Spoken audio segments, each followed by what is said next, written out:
శాసనసభల మీద చర్చించాలి, సభలో చర్చించాలి, దాన్ని ఎంక్వైరీ జరగాలని చెప్పి నేను డిమాండ్ చేస్తున్నాను. ఇవాళ ప్రధాన పత్రికల్లో శాసనసభలో మాట్లాడారు అది మరి ఇక్కడ మాట్లాడడానికి ఎందుకు ఎందుకు ఆడుతున్నారో మాకు అర్థం అవ్వట్లేదు, ఎందుకంటే వెనకెందుకు వేస్తారో మాకు అర్థం అవ్వట్లేదు. వాస్తవ విషయాలు అక్కడ చెప్పిన ఇక్కడ చెప్పొచ్చు కదా, చెప్పొచ్చు కదా ఏమి దీని తర్వాత చేస్తామని చెప్పి విద్యామంత్రి గారు ఉన్నారు కదా, విద్యామంత్రి గారు నేను చెప్పానండి. అక్కడ చెప్పిన ప్రకటనలు ఎక్కడైనా సరే బయటైనా ఇంటైనా ఎక్కడైనా మాట్లాడతామని చెప్పారు కదా, చెప్పండి ఆ మాట ఎక్కడ. మేము అడుగుతున్నాం కదా, మా ప్రశ్నకు సమాధానం చెప్పండి. అందుకు మెగా డిఎస్సీ మీద డిస్కషన్కి మీరు సమయం కేటాయించాలి. ఈ ప్రశ్నోత్తరాలు వాయిదా వేసినా సరే మాకు ఇప్పుడు దాని మీద చర్చించాలి. అది మా తాలూకా విన్నపం. దాని మీద తిరస్కరించడం జరిగింది. మీరు వేరే ఫార్మేట్లో రండి, లేదంటే మళ్ళీ ఒకసారి బీఎస్సీ పిలుస్తాను, బీఎస్సీలో మీరు డిసైడ్ చేసుకోండి, అంతే తప్ప మళ్ళీ మీ ఒక్కసారి దాన్ని అలౌ చేయడం జరగదు. మీరు వేరే ఫార్మేట్లో రండి, లేకుంటే కనుక బీఎస్సీలో డిసైడ్ చేసుకోండి. Please please please sir. Speaker chairman sir, మీరు అనుమతిస్తే సార్. ప్రతిపక్ష నాయకుడు లేస్తే కాస్త గౌరవ సభ్యుల్ని కొంచెం చైర్మన్ గారి మీద పడకండి, కాస్త హుందాగా పక్కకు జరగండి. వారు చాలా స్నేహశీలి, మనందరితో చైర్మన్ గారు బాగుంటారు. అట్లని మనం ఆ చైర్లో కూర్చున్నప్పుడు వారి మీద పడేటువంటి అడ్వాంటేజ్ తీసుకోకూడదు అనేటువంటిది ఇది మన సంస్కృతి, మనం నేర్చుకున్నటువంటి సంస్కృతి. మన ఇప్పుడు చైర్ని ఏ రకంగా మీరు అవమానిస్తున్నారు పబ్లిక్ గా అనేది అర్థమవుతా ఉంది. మనం నేర్చుకున్న సంస్కృతి ఇది అధ్యక్ష. నంబర్ 1, వారు రిప్లై అవుతుంటే కూర్చుంటారు.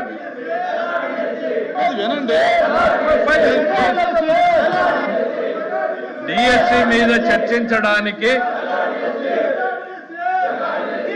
అధ్యక్ష వాళ్ళ ఉద్దేశం చాలా స్పష్టంగా అర్థమైంది. మాట్లాడేకేం లేదు, అల్లరి చేసుకుని వెళ్ళిపోవాలని. అరే ఆయన ఏదో లేవనెత్తాడు, మేము క్లియర్ గా చెప్పదలుచుకున్నాం. డిఎస్సి మీద చర్చించడానికి ఈ ప్రభుత్వం సిద్ధంగా ఉంది అనేటువంటిది నిన్న బిఎస్సిలో స్పష్టంగా మీ ఎదురుగా ఆయనకు చెప్పాం. వాళ్ళ మెంబర్స్ కూడా చెప్తున్నాను అధ్యక్ష, వాళ్ళు వినుండరు, దయచేసి వాళ్ళ మెంబర్స్ ఇంటే అర్థమవుతుంది అధ్యక్ష. తమరు ఉండాల్సిన దగ్గర ఫర్మ్ గా ఉండాలి అధ్యక్ష. కొంచెం తమరు ఫర్మ్ గా లేకపోతే సభ జరపడం కూడా కష్టమవుతుంది అధ్యక్ష.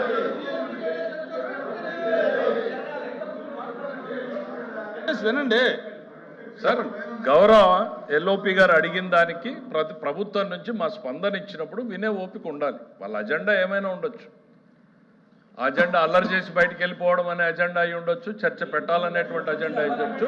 గవర్నమెంట్ వారి సైడ్ నుంచి నిన్న తమరి సమక్షంలో చాలా డీటెయిల్డ్గా మా వాయిస్ని వినిపించాం. డిఎస్సి మీద చర్చించడానికి ఈ ప్రభుత్వం సిద్ధంగా ఉంది. నువ్వు వచ్చి కూర్చొని చెప్తారా మీరు లెజిస్లేటివ్ అఫైర్స్ మినిస్టర్ చెప్పేటప్పుడు ప్రభుత్వ ఆలోచనని వినకుండా మీరు డిక్టేట్ చేయాలనుకుంటే జరగదు, ఇంపాసిబుల్. ప్రజలు ఎవరు ప్రభుత్వాన్ని నడపాలి అనేటువంటి నిర్ణయాన్ని ప్రజలు డిసైడ్ చేశారు. ప్రభుత్వాన్ని ఎట్లా నడపాలి, ఏ సబ్జెక్టులు తీసుకురావాలనేది ప్రభుత్వం ఛాయిస్. దయచేసి మీరు అనుకున్నట్టు సభ జరగదు అన్న విషయాన్ని మీరు గుర్తుపెట్టుకోవాలి. ఇక్కడ we're here to discuss about the DSC.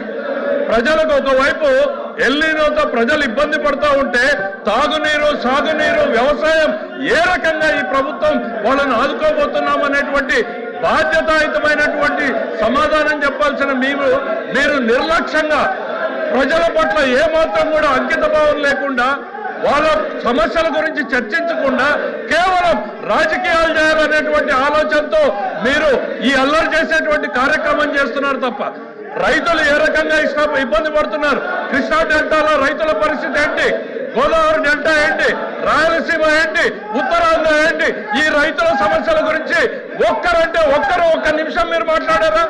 తాగునీటి సమస్యల్ని ఏ రకంగా పరిష్కారం చేయాలనేటువంటి సలహా సూచనలు ఇచ్చారా? ఇన్ని ఇబ్బందులు రాష్ట్ర ప్రజానీకం, దేశం మొత్తం, ప్రపంచం మొత్తం ఎల్లినోతో సఫర్ అవుతా ఉంటే మీకు మాత్రం మీ నిన్నో జబ్బులు పట్టాయి. నిన్నో జబ్బు వచ్చింది మీకు. మీ అజెండా మీకు తప్ప ప్రజల అజెండా మీకు అవసరం లేదు అధ్యక్ష. దిస్ గవర్నమెంట్ ఇస్ కన్సర్న్ అధ్యక్ష. ప్రజల అజెండానే మా అజెండా. ప్రజలకు అవసరమైనటువంటి ఎల్లినో మీద చర్చ పెట్టండి, తర్వాత మీరు డిఎస్సీని టేకప్ చేయండి అనేటువంటిది మీకు చెప్పాం. దానికి వీఆర్ స్టిల్ స్టికింగ్ ఆన్ అధ్యక్ష. ఎల్ఓపి గారు,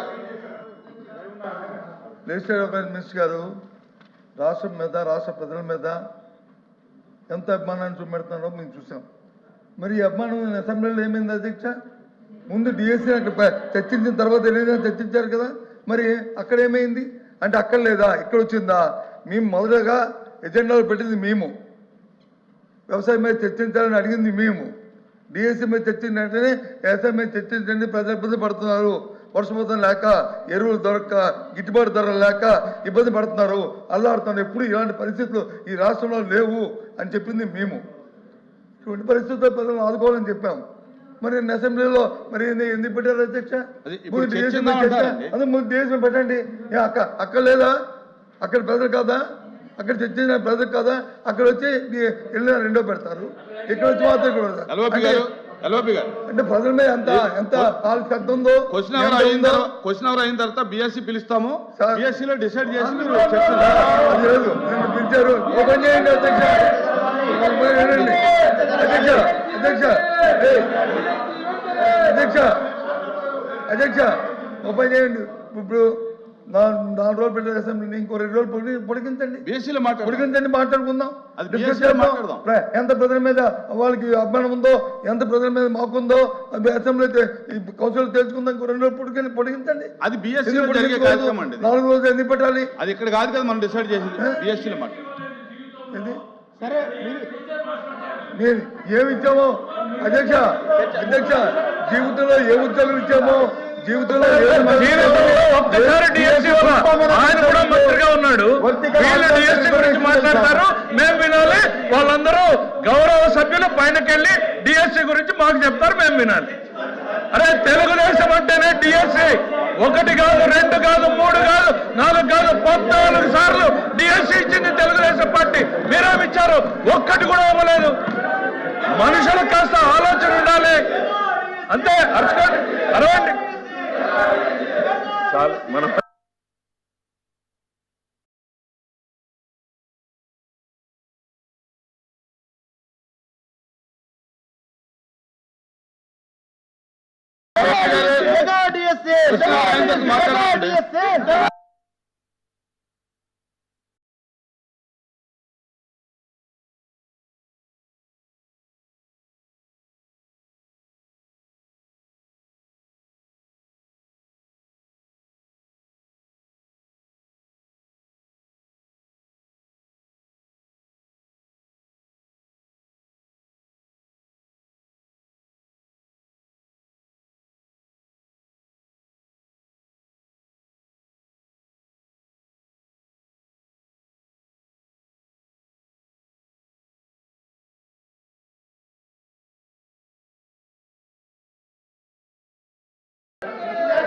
సార్ క్వశ్చన్ అవర్ నడుపుతానంత మరి చెప్పినప్పుడు దయచేసి కొంచెమైనా అర్థం చేసుకుని సహకరించి బిఎస్సీ పిలుస్తా అన్నారు, బిఎస్సీలో చర్చించుకుందాం. ఎందుకు సభని డిస్టర్బ్ చేస్తున్నారు అనేటువంటిది నేను అడుగుతా ఉన్నాను.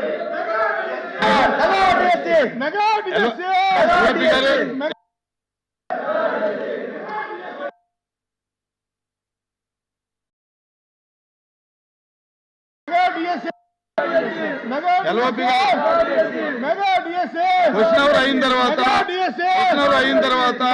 బిఎస్సీ పిలుస్తాము.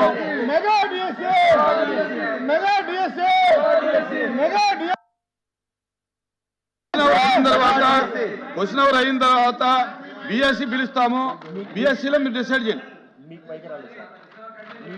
ఎల్ఓపి గారు మైక్ అంటే మేము మా పాయింట్ తీసుకుని టైం ఫిక్స్ చేయండి, ఇప్పుడే ఫిక్స్ చేయండి టైం. అంతగా డిఎస్సీ మళ్ళీ ఇప్పుడు చెప్పండి సభలో. దయచేసి సభలో టైం అనేది చెప్పండి, చెప్పండి.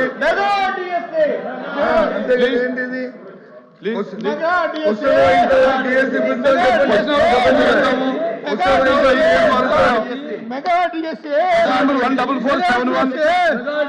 Mega DSA